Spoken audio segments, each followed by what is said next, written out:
Então, vou fazer uns comentários aqui a respeito do canal da doutora Shimano, né, advogada, que tem ajudado aí muito a gente no conhecimento trabalhista, né? Realmente é uma moça séria no trabalho que ela faz. Nessa questão da escala 6 por um, fim da escala 6 por um, essa tentativa de botar 4 por 3, eu acho que não é uma opção muito difícil de se conseguir. Qual é a minha opinião? A minha opinião é que fosse 5 por 2 e que fosse proibido a pessoa que trabalha de segunda a sexta de trabalhar sábado e domingo. Nem pagando extra nem nada. Porque se o objetivo é pensar na saúde, né, do trabalhador, é um movimento além do trabalho, né, é o VAT, né, vida além do trabalho, a gente tem que pensar que se o objetivo é esse, então o trabalhador fica desgastado, fica estressado, corre risco de acidente no trabalho, o cara não tem vida familiar, não tem um casamento, os casamentos se acabam, né? Quando não se tem a vida familiar, você não consegue dar uma estrutura para os seus filhos, você não consegue acompanhar o desenvolvimento dos seus filhos, né? Então, por exemplo, o cara que trabalha 6 por um, ele só dorme 4 noites bem por mês. Isso é muito grave, tá? Por quê? São 4 noites que o cara tem para ficar na casa dele. Os outros dias da semana, o cara vai pegar num horário, 8 horas de trabalho, né? Para ele chegar no trabalho, ele leva muitas vezes de 1 hora a 2 horas de condução, dependendo de onde o cara mora, para voltar também. Então, se o cara faz 8 horas, 9 são 10 horas, praticamente quase 12 horas de trabalho por dia. Porque essa condução, para o cara chegar em casa, é cansativa. Sabemos que os meios de transporte são cheios, as pessoas estão cansadas. Eu acho que a única coisa que está conseguindo tirar um pouco desse estresse psicológico é essa era digital que nós estamos vivendo, porque as pessoas vêm ouvindo música, vêm conseguindo distrair a cabeça, né? Vendo os vídeos, vendo as notícias. E quando chega o final de semana, né, quando o cara vem no sábado trabalhar, muitas vezes o cara não trabalha integral o sábado, e algumas vezes sim, né? E chega o final de semana, o cara tem que acordar cedo de novo, pegar a condução, vir de novo para o trabalho, olhar, encarar todos os mesmos funcionários de sempre, o chefe, né? Às vezes jogam cargas excessivas, não entende que o cara já trabalha muito e joga algumas cargas, algumas responsabilidades. Aí com essa liminar do Bolsonaro ainda conseguem mexer no domingo, quer dizer, tiram o domingo do cara e botam o cara para trabalhar no domingo e folgar na segunda. Isso é um absurdo, cara. Eles fizeram uma mistura, cara, e acabaram com a vida do trabalhador, irmão. Infelizmente. E o salário minguado mantém o cara na escravidão. O que não acontece das pessoas tomarem independência é porque muita gente mora de aluguel, cara. Se o cara sair daquele emprego ali, ele fica sem aluguel, ele é despejado, tá? Então, chega no final de semana, aí muita gente critica aí o cara, as pessoas, o povo não quer saber de nada, carnaval tá aí, final de semana as praias estão cheias. Claro, meu irmão, o cara trabalha de segunda a sábado. O único dia que ele tem, que ele poderia dormir até tarde, só tem duas opções. Ou ele desmaia, morre na cama até mais tarde, fica o dia todo na cama, tentando descansar as pressões, porque ele vai começar na segunda de novo, de manhã. Ou ele vai encher a cara para ele viver, para ele poder ter um pingo de vida, né? Ir para o shopping, comer, gastar, esbanjar. Porque isso até parece uma tática dos shoppings. Vocês já observaram as metas que os shoppings colocam sobre os vendedores? Vocês já observaram que o trabalhador ele é compulsivo no trabalho? Isso daí e porque o psicológico do cara está alterado. O cara não consegue raciocinar. Ele consegue gastar uma grana preta no final de semana. Por quê? Porque ele não tem um dia da semana para gastar. Como é que um cara desse vai no dentista? Fala para mim. O cara vai no dentista, aí tem que fazer panorâmica do dente. Mesmo que ele tenha plano, ele vai perder 3 dias de trabalho para cuidar dos dentes? Como é que o cara desse faz exame de sangue? Como é que o cara desse cuida da saúde? Então já começa ter um problema sério. Se a gente não quer ter alto nível de infarto, problemas de diabetes, pressão alta, pessoas passando mal e metendo atestado na empresa, comecem a ter, uma vez por mês, um dia, né, uma folga a mais para a pessoa cuidar da saúde. O cara vai ter que ir lá no hospital da empresa para saber como é que está a saúde desse trabalhador. Isso não acontece. Aí você tem problemas de o cara infartando dentro do trabalho, né? Você tem problemas que às vezes o cara sofre um acidente de trabalho. Se for em indústria, se o cara sofrer, não tiver com um EPI e ele sofrer um infarto, a morte dele é terrível, né? E o trauma para a família. Ah, mas a empresa paga o seguro. Tem empresa que nem sei se está pagando, né? Então, gente, é muito difícil a vida de um trabalhador CLT nessas condições. A pessoa do shopping, para ela bater uma meta e ganhar mais, ela tem que se esforçar, os dias de trabalho dela, o horário de trabalho dela ser estendido, né? Ela sacrifica mais horas de trabalho, ou seja, ela traz mais pressão psicológica para ela, mais cansaço, para ela talvez conseguir bater uma meta. Porque se ela não bater a meta, ela não recebe. Então isso tem que ser repensado. Por quê? Porque ela está dando horas de trabalho para o patrão colocou uma meta lá em cima, ela bate e ela só ganha uma porcentagem pequena, minúscula, sobre essa meta que ela bateu. Então, até isso, o Ministério do Trabalho, os sindicatos, precisam calcular se esse valor não está um absurdo, se essas metas não estão absurdamente altas e se esse valor de remuneração está compensando as horas de desgaste. Tem pessoas dessas que têm filhos pequenos. Com quem deixa os filhos? E as pessoas reclamam dos R$ 600 do Bolsa Família. Porque hoje em dia as escolas, as creches, não são mais integrais. O presidente Lula tem que começar a pensar em abrir futuramente, né? A gente sabe que agora tem teto de gasto do governo, o governo tem uns rombos aí, umas contas para pagar, mas no futuro, se for reeleito, sendo reeleito, se Deus quiser será, né? Se depender de mim, eu voto 13, até no cachorro do Lula. Não tem problema. No cachorro que eu falo, se o Lula morrer, eu voto no cachorro dele, mas não voto no Bolsonaro nem ele concorrendo com o diabo, eu voto nulo. Então, a questão é, não tem vergonha de falar não. A questão é a seguinte: se chegar a um ponto em que conseguimos consertar essa parte da creche voltar a ser integral, aí sim pode ser retirado o Bolsa Família. Porque aí a mãezinha consegue trabalhar, consegue fazer uma faxina. O Bolsa Família, ele deu uma condição para muita gente ir para a informalidade. Porque a pessoa pega o Bolsa Família, paga um aluguel aí, tem lugar aí que ele não paga nem água nem luz, paga aí R$ 400, um kitnet, e ali o cara corre atrás do dele, por fora, entendeu? E não passa fome. O Bolsa Família incentivou as pessoas a irem para a informalidade. E as pessoas já estavam indo, por quê? Porque o Uber, né, iFood, todas essas entregas que os caras fazem, o cara ganha dinheiro na mão. O cara vai lá e pum. Só que é aquela parada, se o cara tiver a moto roubada, ele não tem emprego. Não há um seguro, né? Até aconselho o cara a pagar o INSS direitinho, para se acontecer um acidente, alguma coisa, o cara estar respaldado para poder ser cuidado pelo INSS, né? Demora da entrada, mas pelo menos você recebe. Pior é você sofrer um acidente aí, você perde teu veículo de trabalho, né?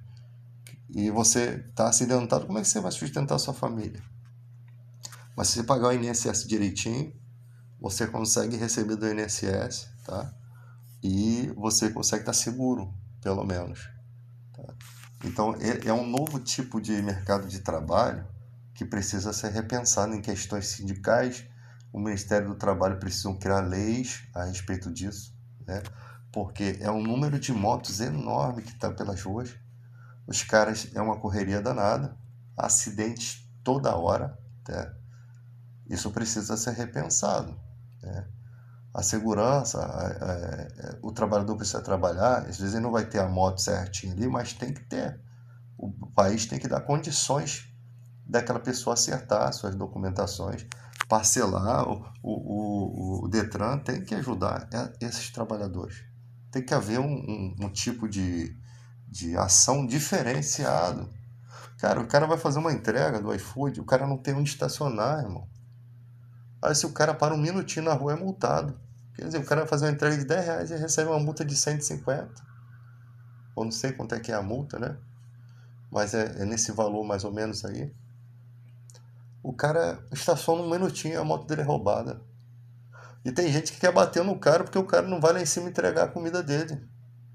O cara já vem na chuva, já vem no trânsito, já vem com toda a luta para entregar a comida e chega aqui, ao invés de receber uma gorjeta, o cara recebe é um estapa. Né? Uma covardia imensa com o trabalhador. Outra questão que a polícia tem que começar a ir registrar boletim de ocorrência. Né? Acabar com esse negócio de o cara ter que ir na delegacia, volta a registrar o boletim de ocorrência para inibir esses acontecimentos.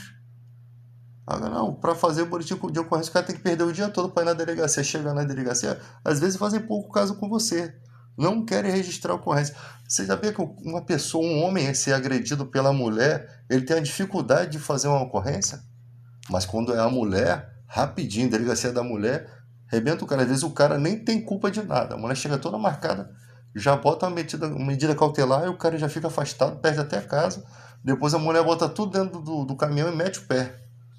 E aí quem vai pagar o prejuízo do cara? Mas quando é o homem que está recebendo bordoado e não quer revidar, ele não consegue. Chega lá, a delegacia desestimula o cara de fazer um boletim de ocorrência. E eles são obrigados a fazer. Né? Então, a vida do brasileiro é bem complicada. É bem complicada a vida do brasileiro, infelizmente. Você vai ter o desconto do Vale Transporte. Já é errado. Você vai trabalhar com a empresa, você tem que dividir a despesa do Vale Transporte com o empregador. Você está indo para o trabalho para prestar um serviço para ele. Já é errado isso. E ainda coloca a porcentagem lá em cima. Às vezes o trabalhador paga a maior parte do seu Vale Transporte. Aí se o cara gasta a passagem com outra condução, ele não vai deixar de trabalhar. Ele vai pagar do bolso dele. Tem empresa que quer ainda processar o cara, botar o cara na justa causa, porque o cara gastou a passagem em outra condição, que não é aquela que vai para o trabalho. Pelo amor de Deus, me poupe dessa palhaçada. É umas palhaçadas que a gente vê. A responsabilidade do cara é ir trabalhar. Se o cara não foi trabalhar e alegar que não tinha dinheiro de passagem e a empresa deu, é outros 500. Entendeu? É outra questão. Tá na hora, gente. O trabalhador em si, que trabalha 6 por 1, ele não tem tempo de pensar em política. Ele não tem tempo para nada, nem para se coçar. É nessa que os políticos corruptos se beneficiam, com as fake news. Né? O cara bota a informação lá, o cara viu, pronto. Causa e efeito manada. Por isso que eles querem manter você na escravidão. Para poder manipular a mente de vocês e eles continuarem lá nos poderes. Porque quando você tiver a mente descansada, você vai pesquisar a matéria. Você vai saber se é verdade. Eles estão conseguindo isso. Né? Muitas notícias falsas são espalhadas e são tidas como verdade. A mentira martelada, martelada, martelada. O que importa para eles é que a mentira seja verdade na sua mente. Não que ela seja uma verdade. Vamos ser coerentes. Quando você for analisar uma coisa, pense que é o seu país que está em jogo. Saiba apontar também para o seu querido presidente. Nós estamos tendo agora um problema aí com a questão do irmão do Lula. Eu estou em cima observando. Se for culpado, que seja preso, meu irmão. Tô nem aí que eu gosto, que eu voto no Lula, se tiver corrupção ali, que seja preso. Né? E é assim que funciona as coisas. Pau que dá em Chico, dá em Francisco. Isso é patriotismo. Não é essa palhaçada, esse patriotismo de goela aí, não. Agora tem um negócio de camisa vermelha, já estão acusando o presidente que tem nada a ver com a CBF. Na CBF, os ricos são tudo bolsonaristas. Já bota essa parada de propósito, época de eleição, para dizer que estão querendo transformar o país em comunismo. E já tem gente fazendo vídeo nessa direção. Que o presidente tem nada a ver com isso. O Brasil já usou camisa vermelha 2 vezes na história. Por eventualidade, uma vez preta, comemoração, a questão lá do racismo, e uma vez até usou a camisa da Argentina, que era de um dos times da Argentina, porque parece que não tinha lá. Então a história já tem essas coisas. Porque a cor tradicional é as cores da bandeira, são as cores da bandeira. Só que a CBF, ela pode fazer, os diretores podem, em acordo entre eles, fazer uma camisa comemorativa. Agora, pô, a gente sabe que a eleição é em 2026. É muito conveniente botar a camisa vermelha para dizer que o presidente está manipulando o país. É muito conveniente. Não é o presidente que está fazendo isso, não. São bolsonaristas que estão fazendo isso para que tenha alguma coisa para atacar o governo. Porque o governo está em cima das emendas parlamentares, a roubalheira toda aí que tem aí, né? Tá explanando tudo. E os caras não têm ferramenta para lutar contra aquilo. Aí começa a invenção. Aí volta aquelas mentiras dos kits lá que ia para as escolas, toda essa mentirada que depois cai tudo por terra. E tudo que acontece culpa um presidente. Tudo, tudo, tudo. Aí quando tu vai ver, o Estado é de um cara que é bolsonarista, entendeu? Infelizmente, vamos ser coerentes. Se a direita acerta, a gente aplaude. Se erra, a gente joga pedra. A esquerda é a mesma coisa. Patriotismo não é ficar defendendo uma pessoa quando ela está errada, não. É você saber olhar até para os seus e falar, cara, isso aqui está errado, vamos acertar isso aqui. Senão você tá sendo contra o seu próprio país. Mas é aquela parada. Geralmente quem defende é porque não é CLT, né? Aí não defende o fim da escala 6 por 1, porque ele acha que ele já conseguiu a vida dele. Ele só programa o pensamento dele para aquilo que ele vive. Você tem que pensar no seu semelhante. Mas eu conquistei, sofri e tal, quero que os outros sofram também. É assim o pensamento do brasileiro hoje. O cara tá vendendo bala ali no sinal, jogando bolinha pro alto e tal, ao invés de ajudar, não, eu tô me ferrando, eu quero que ele se ferre também. Tô sofrendo, quero que sofra também. Ninguém consegue valorizar o trabalho do outro. Eu vejo pessoas, às vezes, a pessoa senta no chão e chora porque não consegue vender uma bala. Ela não foi lá te pedir a bala, não.